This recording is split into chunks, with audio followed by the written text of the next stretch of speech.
இனி நம்ம என்ன பண்ண போகிறோம் பார்த்தீங்கன்னா வாழை இலை அல்வா பண்ண போகிறோம். வாங்க எப்படி பண்ணுறது பாருங்க.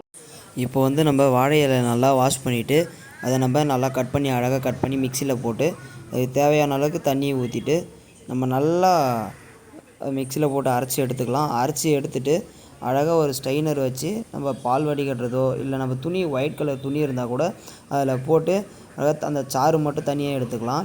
இப்போ பாருங்கள், நான் இந்த மாதிரி வடிகட்டுற மாதிரி நீங்கள் ஒரு கிண்ணத்துலேயோ பவுல்லையோ அதெல்லாம் வடிகட்டி எடுத்துக்கோங்க. இந்த மாதிரி இப்போ நான் வந்து பால் வடிகட்டுறதை எடுத்துக்கிட்டேன். அதில் வடிகட்டினா நல்லாவே ஃபில்ட்ரு ஆகிடுச்சு.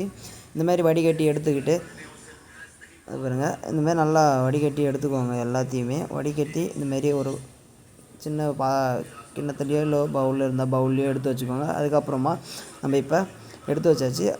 இப்போ அடுப்பு பற்ற வச்சுட்டு அதில் ஒரு வாணலில் நெய் தேவையான அளவுக்கு ஊற்றிக்கோங்க. ஊற்றிட்டு கொஞ்சமாக முந்திரி போட்டுக்கோங்க. முந்திரி லைட்டாக ஃப்ரை ஆகின பிறகு அந்த ஃப்ரை ஆகிட்ட பிறகு நம்ம அந்த எடுத்து வச்சு இல்லைங்களா வாழை சாறு, அதை வந்து எடுத்து நம்ம ஊற்றிக்கலாம். இப்போ நல்லா லைட்டாக ஃப்ரை ஆகிட்டு இருக்குது முந்திரி. பாருங்கள், முந்திரி நல்லாவே ஃப்ரை ஆகிடுச்சு. இப்போ வந்து நம்ம அந்த வாழை சாறு ஊற்றிக்கலாம். ஊற்றிட்டு அதை நல்லா ஒரு கொதித்த பிறகு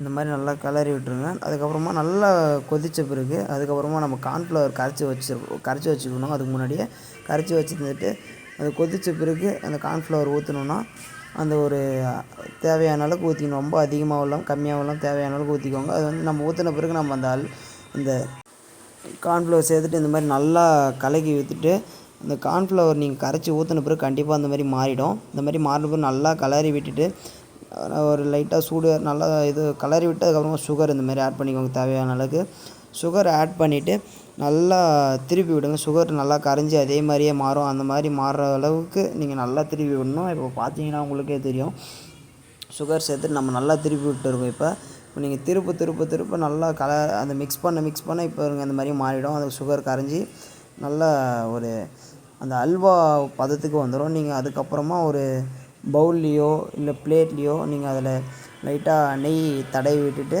அதில் நீங்கள் மாற்றிக்கலாம்.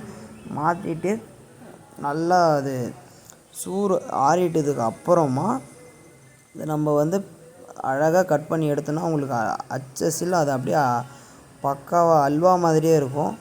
நீங்கள் கண்டிப்பாக மறக்காமல் வீட்டில் ட்ரை பண்ணி பாருங்கள். எல்லாமே கரெக்டாக இருக்கும். முடிஞ்சிச்சு. இப்போ வந்து நம்ம அதனால் ஒரு கிண்ணத்தில் மாற்றிக்கிறோம். இந்தமாரி நீங்கள் அழகாக ஒரு கிண்ணத்துலேயோ இல்லை பிளேட்லேயோ இருந்து எதில் வேணாலும் மாற்றிக்கலாம்.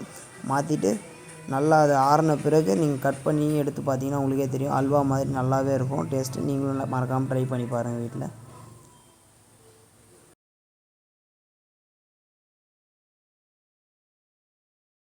மறக்காமல் நம்ம வீடியோ லைக் பண்ணுங்கள், ஷேர் பண்ணுங்கள், கமெண்ட் பண்ணுங்கள். மறக்காமல் சப்ஸ்கிரைப் பண்ணிடுங்க.